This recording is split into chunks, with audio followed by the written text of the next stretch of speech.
اور ہمارے جو بزرگوں کا دور تھا اس میں کسی کی چوری ہو جاتی نا تو بہت بڑے شرم کی بات ہوتی تھی کہ اتنا بڑا سردار اور اس کی چوری ہو گئی، تو ایک عیب بن جاتا تھا۔ ویسے تو چوریاں ہوتی رہتی تھی عام، لیکن کسی اس طرح ذمہ دار کی چوری کو وہ اپنے لیے ذلت سمجھتا تو وہ کھوجی رکھے ہوتے تھے۔ ہمارے دادا کے چھوٹے بھائی، ان کا اونٹ چوری ہو گیا، تو میرے جو دادا تھے وہ بڑے نامور آدمی تھے راوی کے کنارے، تو انہوں نے اسے اپنی بڑی بےزتی سمجھا، کھوجی کو ساتھ لیا، اور پھر پوری ساتھ ٹیم چلتی تھی۔ چلتے چلتے چلتے کہاں پہنچے؟ ڈیرہ غازی خان، اور ڈیرہ غازی خان سے آگے ہے عبدالسلام، ہے نا، عز الدین بن عبدالسلام ہے مولانا صاحب، آپ نے سلام کہا تھا۔ قواعد الاحکام فی مصالح الانام، انہوں نے لکھا ہے مجاز الفرسان نہیں یہ کتاب نہیں، قواعد الاحکام فی مصالح الانام ہے، ہاں مجاز الفرسان، یہ کوئی اور کتاب ہے جی؟ یہ تو کہہ رہا ہوں صرف قواعد الاحکام لکھا ہوا ہے، یہ آپ نے آدھا نام لکھا ہے نا، میں پورا بتا رہا ہوں مجھے۔ قواعد الاحکام فی مصالح الانام، یہ اس کتاب کا پورا نام، اللہ جزائے۔ ان کا نام ہے عز الدین بن عبدالسلام، عبدالسلام میرے ذہن میں تھا۔ تو یہ پہلے شخص ہیں جنہوں نے بہت خوبصورت، کہیں ملے تو آپ اس کو ضرور دیکھیں۔ میں نے تو وہاں وہ یہاں تو ملتی نہیں تھی، میں نے ایک دو جگہ اس کے حوالے دیکھے تھے، پھر وہاں مدینہ منورہ جب پہلے ہماری جماعت جاتی تھی تو مہینہ تقریباً ہم مدینہ میں رہتے تھے، تو اس کی لائبریری میں جا کے پھر میں یہ نکال کے پڑھتا تھا، وہیں بیٹھ کر اس کو پڑھتا تھا۔ تو چوٹی تم میں ادھر کا کوئی ہے؟ ذرا غازی خان کا یا چوٹی کی طرف کا کوئی ہے؟ کہاں کے ہو؟ وہ تو خیر آگے، دیرہ غازی خان سے پھر آگے کوئی 30-40 کلومیٹر چوٹی ہے، لغاریوں کی وہ بستی ہے۔ وہ کہاں تلمبہ ہے، تلمبہ سے چلے کچی سڑکیں، دیرہ غازی خان کو کراس کیا اور چوٹی اس ذمہ دار کے ڈیرے پر پہنچ گئے جہاں اونٹ کھڑا تھا۔ یہ کھوجی ہوتے تھے، تو اللہ کے نبی یوں پاؤں رکھ رہے تھے کہ کھوجی پہچان نہ لے۔ وہاں پہنچے تو اس سے ملے، لغاری سردار تھا، کہنے لگے بھئی یہ اونٹ ہمارا ہے۔ وہ کہنے لگا میرے ڈیرے پہ جب کوئی مال آ جاتا ہے تو واپس کبھی نہیں جاتا، یہ میری سنت ہے، میں اس سے کبھی واپس نہیں کرتا ہوں، لہٰذا مجھے پتہ ہے یہ چوری کا آیا، بس ہن تسی جاؤ، میں کوئی نہیں دیونا۔ تھوڑی دیر بعد کہنے لگا کہاں سے آئے ہو، کتھوں آئے ہو؟ کہنے لگے ہم تلمبہ سے آئیں۔ تلمبہ 150 کلومیٹر بن جاتا ہے یہ، اس سے بھی شاید زیادہ۔ تو وہ کہنے لگا میاں گانے نو جان دے ہو؟ میاں گانا میرا پردادا تھا۔ تو میرے دادے نے کہا میرا پیو ہے۔ وہ کھڑا ہو گیا، وہ لغاری سردار کھڑا ہو گیا اور ان کو بڑا گھٹ کے ملا۔ نام تو ان کا غلام محمد تھا، پردادا۔ گانا کہتے ہیں عورتیں زیور پہنتے ہیں جو، یا پوری چھاتی کو کور کر لیتا تھا ہار، پوری پرانے اب تو نہیں ہے پرانا۔ جب سیروں کے حساب سے سونا گھروں میں پڑا ہوتا تھا تو بس، تو اب تو تولوں میں بھی نہیں ہوتا، اس وقت ہماری بوڑھیاں سیروں کے حساب سے سونا گھر میں پڑا ہوتا تھا۔ تو وہ اپنی خوبیوں کی وجہ سے نا ان کو ٹائٹل قوم نے دیا گانا، میاں گانا، اپنی صفات کی وجہ سے۔ نام غلام محمد تھا۔ تو وہ میرے دادے کا نام عنایت علی تھا۔ تو وہ کہنے لگے وہ تو میرا والد ہے، تو وہ کھڑا ہو گیا، کہنے لگا تیرے پیو دا احسان چاہیے نا، ہوں تیرا بھی دیساں تے تیرے نال ایک دعا ہدیہ بھی دیساں، دو اٹھ دیساں۔ میرے دادے پوچھا کیا احسان؟ کہنے لگا میں تلمبہ پولیس نے مجھے پکڑ لیا، تو تھانے میں ڈال دیا مجھے، تھے اس کے ایسے ہی کام۔ تو کہنے لگا میں نے سپاہیوں سے پوچھا کہ یہ یہاں تھانے میں کس کی چلتی ہے؟ تو انہوں نے سپاہیوں نے کہا یہاں میاں گانے کی چلتی۔ تو کہنے لگے میں نے ایک کی منت کی کہ اس کو پیغام دے کہ ایک پردیسی ہے حوالات میں تم سے ملنا چاہتا۔ تو انہوں نے پیغام بھیج دیا، سپاہی چلا گیا۔ تو وہ میرا اس وقت یہ گھوڑوں کا دور تھا، تو وہ میرا پردادا آ گیا، تو اس نے کہا میں چوٹی کا ہوں لغاری، تیرے علاقے کا چور نہیں ہوں، یہاں میں نے کوئی چوری نہیں کی، تو چھڑوا سکتا ہے تو چھڑا دے۔ تو میرے پردادے نے تھانے دار سے کہا اس کو چھوڑ دو، چھوڑ دو۔ کہا یہ احسان تیرے باپ کا میرے اوپر ہے، لہٰذا یہ اپنا بھی لے جا، ایک میری طرف سے ہدیہ بھی لے جا۔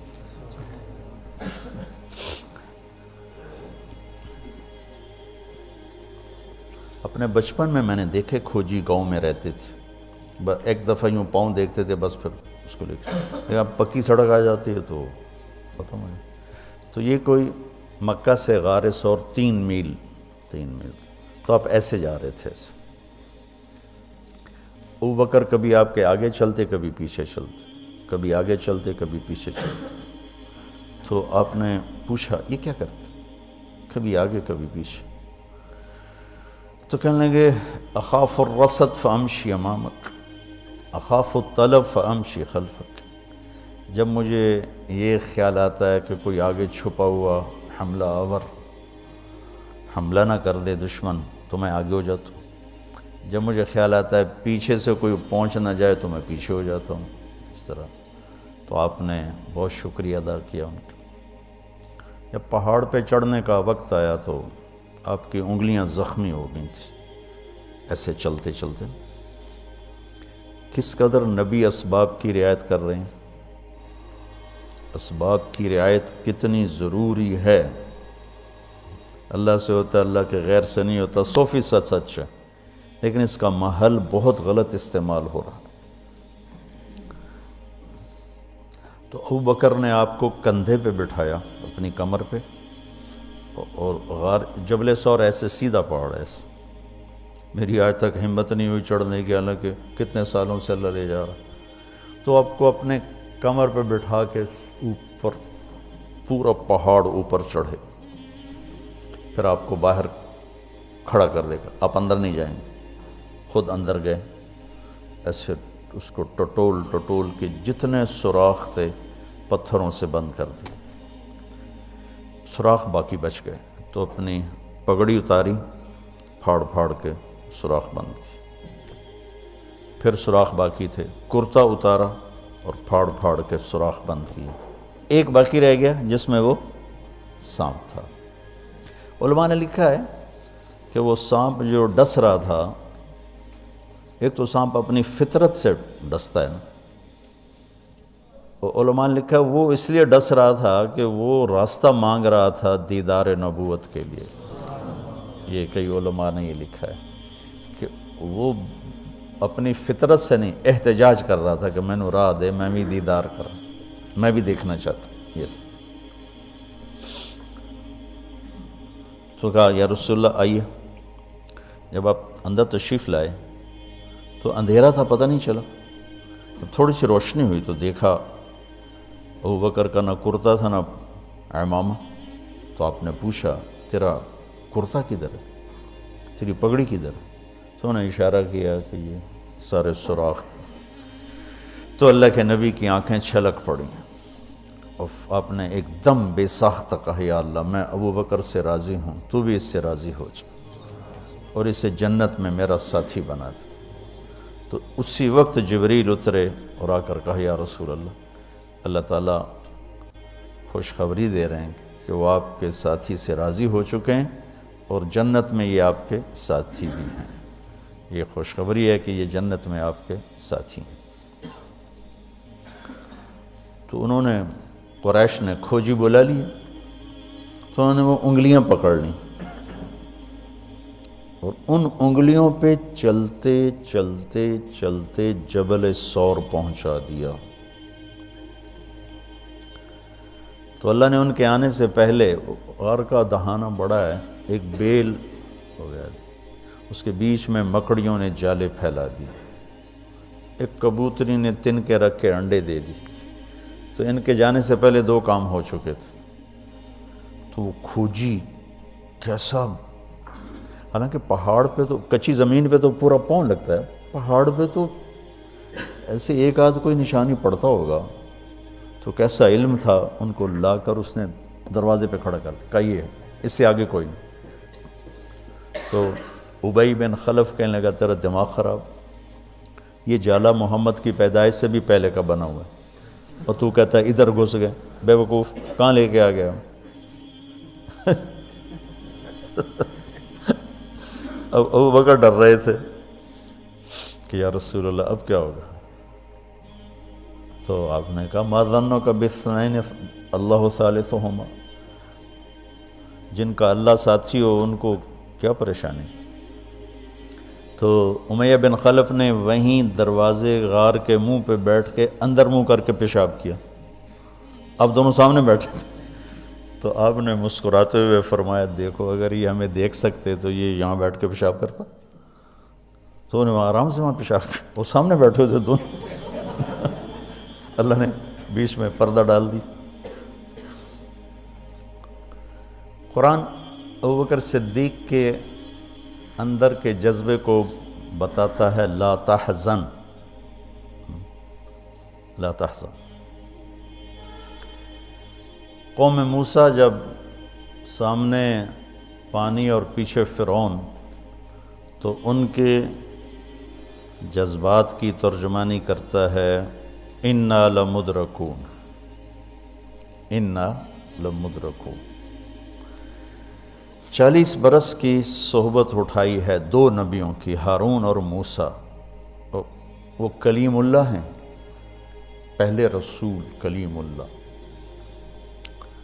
رسول تو ان سے بھی پہلے تھے، کلیم اللہ پہلے کلیم اللہ ہے، اور 4 بڑے انبیاء میں سے ایک ہیں، ابراہیم، موسیٰ، عیسیٰ، نوح، اور 5ویں ہمارے نبی سب سے بڑے۔ تو جب آگے سمندر اور پیچھے فرعون، تو ان کو اپنے نبی کی کوئی فکر نہیں رہی، نہ موسیٰ علیہ السلام نہ ہارون۔ انا میں غور کرو اور لام پہ غور کرو، ایک انا اور لام، اس کا ترجمہ میں یوں کیا کرتا ہوں کہ کہنے لگے موسیٰ تو نے مروا کے ہی چھوڑا ہمیں، آپ کا کیا بنے گا، اب کیا ہوگا، آپ کی جانوں کو خطرہ ہے، ہم مارے گئے، ہم پکڑے گئے۔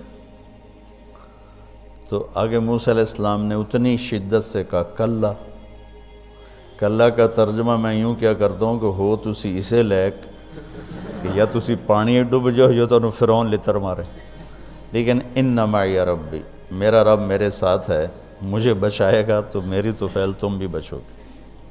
تو انا لمدرکون ان کے ذہن کی عکاسی کرتا ہے، پستی ذہن کہ صرف اپنی پڑ گئی، اور لا تحزن عکاسی کرتا ہے کہ ابراہیم، ابوبکر اپنی جان کا اگر خوف ہوتا تو لفظ آتا لا تخف، انہیں غم لگ گیا اپنے نبی کا کہ اب میرے نبی کا کیا ہوگا۔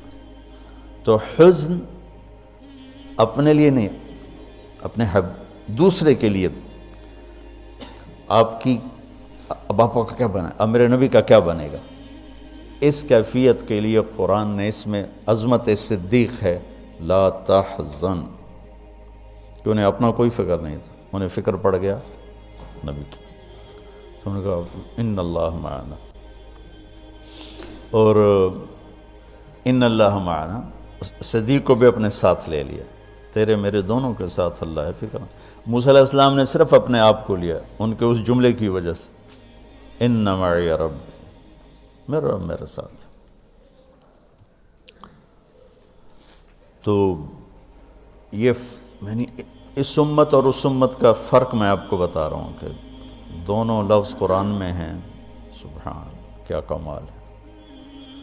میں سوچتا ہوں کتنی پست عقل لوگ تھے، اتنے معجزے دیکھ کر 4 قدم چلے تو کہنے لگے اجعلنا الہا کما لہم آلہہ، بالکل ہی بدھو تھے۔ اور اللہ کے نبی فوت ہوئے، اور ابو بکر کا خطبہ سنو، من کان یعبد محمدا فإن محمدا قد مات ومن کان یعبد اللہ فإن اللہ حی لا یموت۔ وہ کہہ رہے ہیں اجعلنا الہا کما لہم آلہہ، موجودگی یہ انبیاء، 2 انبیاء کی موجودگی، اور یہاں وہ دنیا چھوڑ چکے ہیں اور ان کا ایک ادنا خادم اعلان کر رہا ہے، من کان یعبد محمدا فإن محمدا قد مات ومن کان یعبد اللہ فإن اللہ حی لا یموت۔